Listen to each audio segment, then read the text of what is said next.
Olá, bem-vindo novamente ao programa Câmbio. E hoje nós vamos conversar aqui sobre estratégias de câmbio, como você faz hedge em câmbio, que tipo de informações são importantes na tomada de decisão com o craque desse mercado. Mas antes disso, tem um programa aqui, tem um curso aqui sobre câmbio. Para você que olhar isso aqui e não estiver entendendo muito ou quiser entender um pouco mais, vai lá no site da Infomoney Cursos, tem lá dólar para investidores. Tá? Lá você vai saber muito mais sobre o mercado e entender um pouco da dinâmica de mercado. Tá? Mas não agora, depois. Agora a gente vai conversar aqui com o Marco Mack. Tudo bom, Mack? Tudo bom, Gustavo? Tudo bom. O Mack é um conhecido amigo de muito tempo, né, Mack? E é um craque na parte de câmbio. Né? Você sempre fez isso, sempre fez não, mas durante muito tempo. Né? Eu fiz isso por mais de 20 anos, obrigado pelo craque. Obrigado pelo convite de vir aqui na Infomoney. Que isso, é um pra prazer. mim é sempre importante aqui poder compartilhar um pouco. É um prazer te receber e para mim é muito prazeroso trazer gente que eu sei que entende muito do mercado para conversar aqui, para dividir com todo mundo aqui da Infomoney esse conhecimento. Né? Obrigado. Que acho que a gente queria começar um pouco nas discussões de assim, o que te leva a montar posições compradas ou vendidas em câmbios? O que você gosta de olhar? Que tipo de números você costuma ver? Gustavo, assim, são três coisas que são importantes quando você vai operar o câmbio. Na verdade é uma infinidade de coisas, mas são três coisas que são cruciais. Primeiro você tem que pensar nos meios de trocas dos países. Tem que lembrar sempre quando você opera câmbio, é diferente quando você opera a bolsa. A bolsa você opera muito mais Brasil do que o resto do mundo. Quando você opera câmbio, você opera um par de moedas. Então você está olhando o real e está olhando o dólar. Então você tem que ver o que está acontecendo no Brasil e o que está acontecendo nos Estados Unidos. Você pode operar real contra México. Então você tem que ver um par de países. A bolsa é muito mais idiosincrasias locais. Então você tem que olhar meio de trocas, o que o Brasil exporta mais, o que o Brasil compra mais. Você tem que olhar diferencial de juros entre os países que você está operando, então Estados Unidos e Brasil, no caso. E você tem que olhar, que é muito importante, o delta de crescimento dos países. Isso é muito importante. São esses três fatores que você tem que olhar. Todos eles são de médio e longo prazo. Então você tem que olhar os fatores de curto prazo também.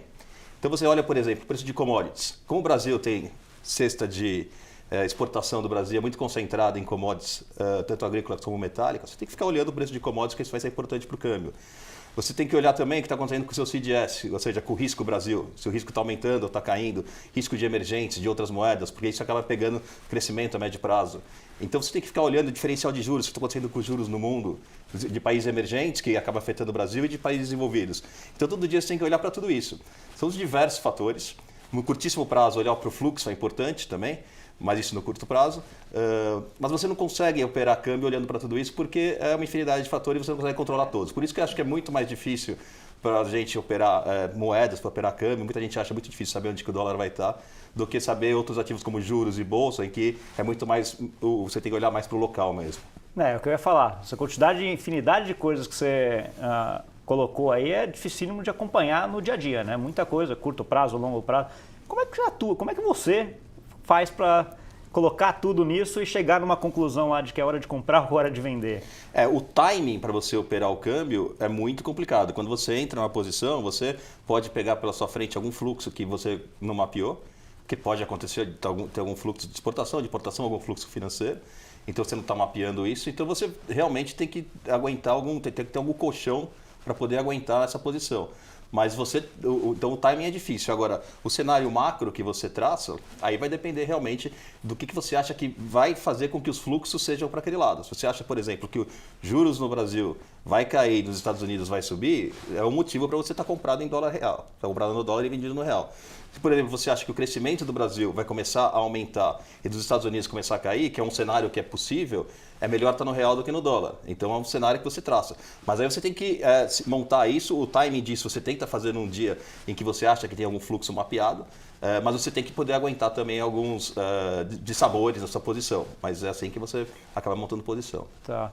Aproveitando agora, trazendo um pouquinho mais para a parte mais conjuntural, recentemente agora a gente teve um engrandecimento, né, um afloramento dessa briga comercial entre Estados Unidos e China. Né, com a China agora desvalorizando a moeda, agora há pouco tempo atrás, e também colocando barreiras para importação de ativos agrícolas dos Estados Unidos para a China. Né, isso fez com que o câmbio aqui no Brasil subisse bem. Né? Por que isso aconteceu? Né, porque, só para emendar a pergunta, porque o Brasil é um exportador de commodities, né? Então os Estados Unidos exportando mais não podendo exportar para a China, a gente, em tese, seria benéfico para o Brasil e o câmbio deveria se valorizar e não desvalorizar, e não foi o que aconteceu, né? O que aconteceu na tua visão? Não, o que eu acredito e o que a maioria dos economistas, os economistas eles divergem em muitas coisas, mas tem uma coisa que todos convergem e é verdade. A guerra comercial ela faz com que o crescimento mundial diminua. Toda guerra tarifária faz com que o crescimento mundial diminua. Quando você diminui o crescimento mundial, diminui a atividade do mundo, o preço das agrícolas, o preço de ativos acaba caindo. Como cai o preço de agrícolas, no caso do Brasil, você acaba tendo uma desvalorização do real porque faz parte da pauta de exportação. É grande parte da pauta exportadora nossa. Então, né? para todos os emergentes, crescimento mais baixo significa moeda mais desvalorizada. Acontece isso. Então, o que aconteceu recentemente na guerra comercial e que acho que foi até talvez um passo errado do Trump, foi ele colocou essas tarifas de 10% dos produtos que ele não tinha colocado ainda. E a China, como você falou, eles escalaram a situação aumentando um pouco a desvalorização do yuan. E quando eles fizeram isso, eles mostraram um poder muito grande, porque eles acabaram fazendo com que o dólar se valorizasse contra as emergentes do mundo inteiro. Então eles mostraram que eles têm esse poder de escalar de guerra comercial para uma guerra cambial. E o que eles estão fazendo é mostrar que eles podem fazer isso. E os Estados Unidos está refém do calendário eleitoral. O Trump, ele depende muito do mercado estar indo bem para ele se reeleger ano que vem. Os chineses não. Os chineses eles podem esperar até o ano que vem para negociar com o próximo presidente. Pode ser o Trump, pode ser outro. Então eles têm esse tempo. Então eu acho que eles mostraram, olha, a gente pode esperar aqui, pode pôr as tarifas aqui, a gente pode desvalorizar a moeda. Então eles deram, acho que o Trump deu um passo errado, acho que ele pode ter sentido isso. Se eu fosse ele, eu daria um passo atrás agora. Mas a gente sabe que ele é truculento também. Então, talvez a gente não sabe o que ele vai fazer. Mas, assim, se continuar escalando essa questão da guerra comercial, é ruim para todos os emergentes. E aí a gente vai ver o dólar se desvalorizar, o dólar real se desvalorizar cada vez mais. A minha opinião é que o Trump deveria dar um passo atrás. Eu acho que ele vai fazer. Hoje mesmo ele já tweetou falando que a guerra não é contra a China, a guerra é contra o Fed, que o Fed deveria baixar juros.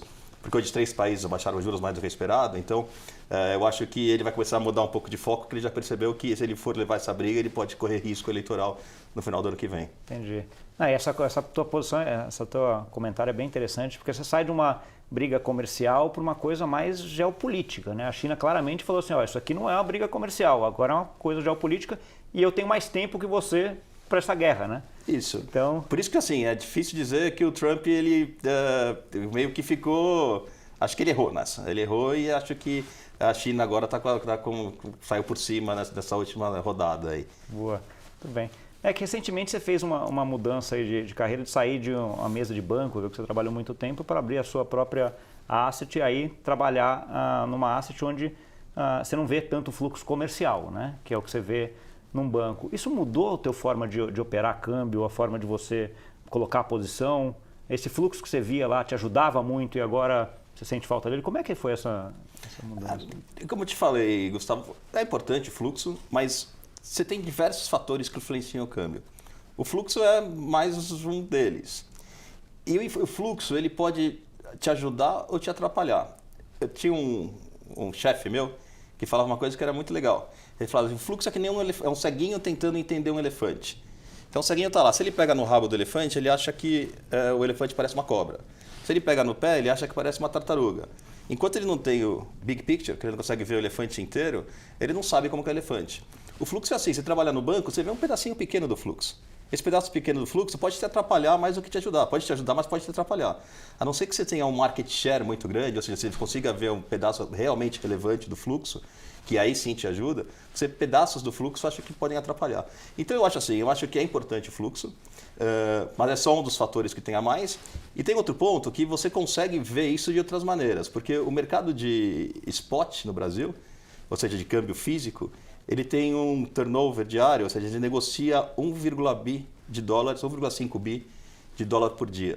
Enquanto a BMF negocia, a B3 negocia 20 bilhões. Então o fluxo que a gente vê no banco comercial, mesmo financeiro, é um fluxo que é uma parte muito pequena do fluxo global que está acontecendo. Acontece um fluxo muito maior na B3 do que o fluxo no câmbio do spot do dia.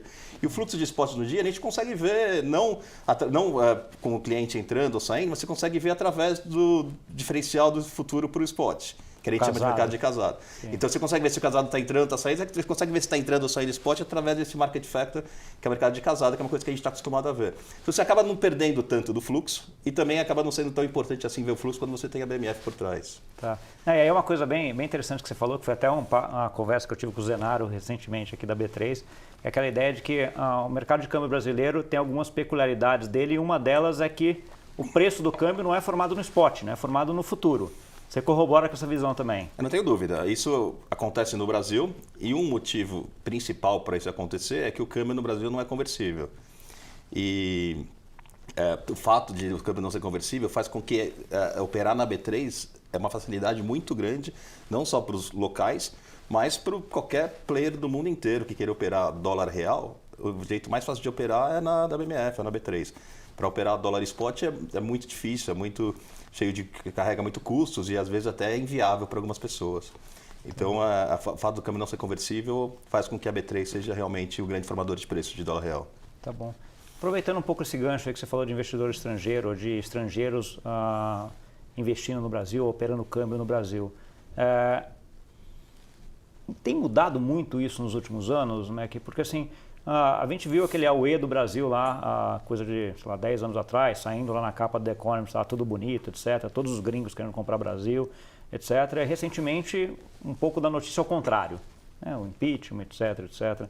Como é que você vê esse fluxo dessa demanda de estrangeiros para o Brasil para fazer hedge na BMF ou para comprar até a própria moeda real daqui para frente, né? Que a gente teve uma reforma da Previdência agora, que foi finalmente aprovada. Né? Então, assim, você está otimista com o real, você está pessimista com o real, olhando o mercado local e o mercado externo. Como é que você está? Não, assim, eu estou pensando no cenário interno, eu estou otimista com o Brasil. Isso não significa que eu esteja otimista com o real. Eu acho que ativos mais ligados ao Brasil, por exemplo, como bolsa, juros, acho que devem cair ainda mais. Isso não significa que o real possa apreciar. Eu até acho que até algum momento até pode. Mas a gente está vivendo um momento que a gente nunca viveu no Brasil. O Brasil não está crescendo. Então, um dos fatores para o câmbio apreciar é crescimento. Primeiro que diferencial de juros. Diferencial de juros, você tinha um juros de 14%, que agora está em 6%. E lá nos Estados Unidos, os juros lá meio tá parecido. Então, você já perdeu bastante aí. Você tem um crescimento que não vem. Nos Estados Unidos caiu de 3 para 2, mas ainda tem um crescimento e aqui no Brasil ainda está muito próximo de zero o crescimento. Eu acho que isso faz com que seja muito difícil você ter uma apreciação da moeda com um cenário como esse. Mas eu acho que o nível que o real está não é errado. Eu acho que errado era quando estava 3,20. Por quê? Porque você tinha, além de um juros totalmente artificial de 14%, o que fazia com que você tivesse uma artificialidade no câmbio, você tinha também muito dinheiro público fazendo com que o país, na economia real, você tinha 1/3 do dinheiro que era investido no país era dinheiro público, de BNDES, de tudo isso que a gente já sabe, de bancos públicos. Então, você tirou essa parte da economia do Brasil, essa parte do dinheiro público da economia, você abaixou os juros e agora o câmbio parece estar no nível mais certo. O que eu acho que está mais certo? Não sei se é certo ou não, é difícil falar, mas o que me parece errado é você se sentir artificialmente rico e ir para os Estados Unidos, por exemplo, e achar que está tudo barato. Nós temos um país pobre, a gente deveria ser o contrário, a gente devia ir para lá e achar que as coisas são caras. Né? E é bom que isso aconteça, a gente nunca viveu isso, mas é bom que isso aconteça, porque para crescer a gente precisa de investimento. A gente para ter investimento local, a gente precisa de juros baixos, que o Banco Central está trabalhando nisso. Para ter investimento externo, você precisa de câmbio desvalorizado. Câmbio desvalorizado Então, acho que esse é um cenário que pode fazer com que o país realmente comece a decolar. E eu acho que o câmbio continua desvalorizado por algum tempo por conta disso. Você tem um cenário externo, obviamente, de guerra comercial, que ninguém sabe onde vai parar. Mas que é ruim, né? Como você comentou. É ruim. Mas também tem essa questão, enquanto o país não crescer, a gente espera que cresça em algum momento, mas você vai ter mais queda de juros aqui no Brasil, vai ter menor diferencial de juros contra os Estados Unidos e você vai manter a moeda um pouco desvalorizada, que acho que é saudável para a gente como um todo. Entendi. Uma outra estratégia que tem comentado, muita gente tem comentado atualmente, é uma estratégia de compra bolsa e compra dólar. Né? Aquela ideia de que você tem eventualmente correlação negativa e a bolsa vai melhorar, então deixa eu ficar na bolsa, mas eu quero ter um hedge aqui, eu faço uma compra de dólar. Como é que você vê esse tipo de estratégia? Assim, o dólar funciona como um hedge para a bolsa porque os dois têm um fator de Brasil, de idiosincrasia de Brasil. Então ele funciona como um hedge para a bolsa, sim. Só que depende das circunstâncias. num momento como hoje, ele funciona muito bem, eu acho, para a Bolsa, porque o fato dos juros estarem caindo é bom para as empresas locais, é bom para investimento local, acaba sendo bom para a Bolsa. E o fato dos juros estarem caindo é bom também para o real se desvalorizar. Então, um momento como hoje é muito bom. Quando você tem um ciclo de tightening monetário, de alta de juros, é o contrário, porque quando os juros sobem, a bolsa tende a cair, porque fica mais caro o custo de captação das empresas, e o dólar tende a se desvalorizar em relação ao real. O real tende a se valorizar porque as diferenciais de juros sobem. Então, nesse caso, caem os perde dois. os dois. Então, é bom, mas depende das circunstâncias. Se pegar o caso que você mesmo mencionou da Economist, lá quando eles colocaram lá o Brasil, naquele caso era bolsa para cima e dólar para baixo. Então, tem casos para tudo. Eu acho que, às vezes, vale a pena, sim, usar o dólar como hedge, mas às vezes não faz sentido. Entendi. Mas seria o caso hoje, por exemplo, no cenário que a gente tem hoje? No cenário que a gente está, eu acho que é uma posição boa. Já faz quase 2 anos que essa operação, comprar bolsa e comprar dólar, tem se mostrado ganhadora. Se você pegar aí mais de um ano, a bolsa e o dólar eles têm subido ambos. Então, tem sido um bom trade. O outro tem sido um bom trade. Sim. Entrando um pouquinho numa modo mais geral, o que a gente viu agora é um aumento muito grande de risco de mercado nesses últimos anos, sendo alocado das tesourarias de bancos, né, para hedge funds e fundos aqui no Brasil. Como é que você vê isso daí para frente? A gente vai continuar nesse processo dos bancos virando mais comerciais e grande parte do risco de mercado sendo assumido por esses hedge funds, Mac? Não tenho dúvida. Eu acho que desde 2008, quando você teve a crise do subprime, os reguladores externos, eles criaram regras que a gente chama de Dodd-Frank, Volcker Rules, que eram regras que penalizavam muito os bancos quando operavam carteiras próprias. Então, os bancos operavam muito a carteira proprietária, ou seja, operar com o dinheiro do banco. E com essas novas regras, isso diminuiu muito. Isso fez com que um monte de traders ou de operadores acabassem saindo para poder operar, fazer o que eles sempre fizeram na vida. E isso está acontecendo no Brasil também. Então, eu acho que tem muito banco estrangeiro no Brasil. Então, esse modelo de banco operar prop está diminuindo cada vez mais. E aí os traders que estão acostumados a operar próprio estão saindo e montando seus próprios fundos. Isso. E que no Brasil, isso funciona muito bem com essa questão de ter produtos novos para que as pessoas possam investir. Porque até pouco tempo atrás, o investimento acabava morrendo sempre em bancos. Agora, com essas plataformas digitais, você deu acesso a produtos novos. Então, o que acontece é que esses traders de banco, no meu caso, a gente acaba montando uma asset e você consegue distribuir seu produto fora de banco através de uma plataforma digital. Entendi. E montando fundos que tenham um risco, né? Não é aquela história que você tinha fundo DI que... Isso, é fundo que tem risco, é fundo que... O que a gente faz no fundo é basicamente o que a gente fazia no banco, a mesma coisa.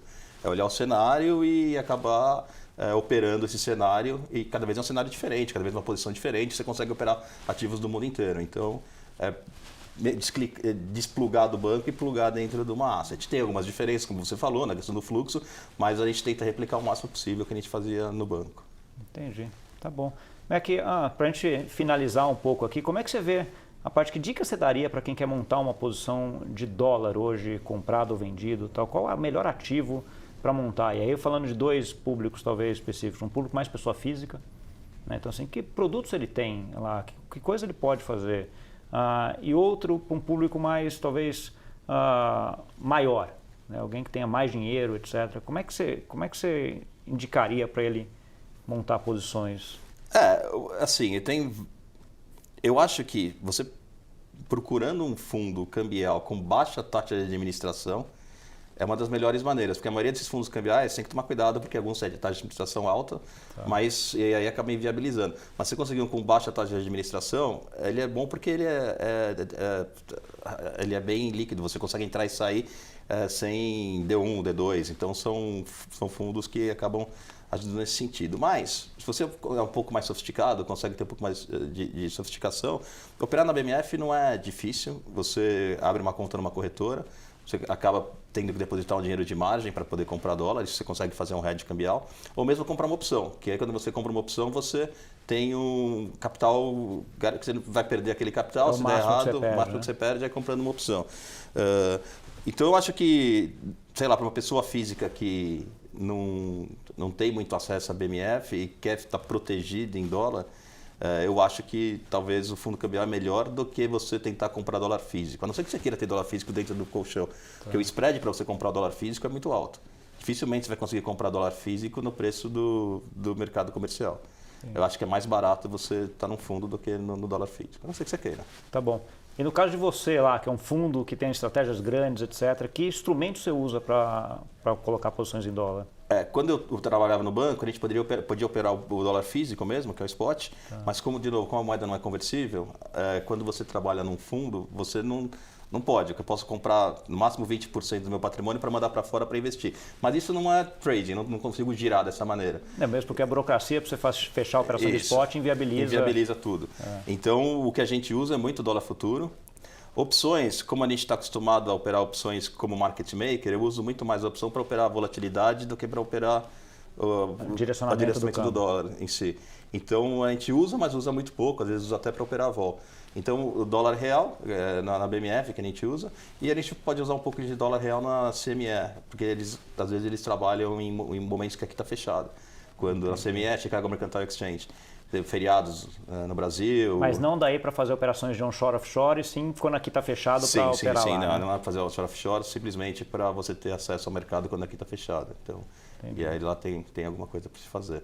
E essa questão da convertibilidade, eu acho que é uma coisa que está sendo adressada pelo que a gente falou 2 vezes sobre isso, acho que está sendo adressada pelo novo presidente do Banco Central.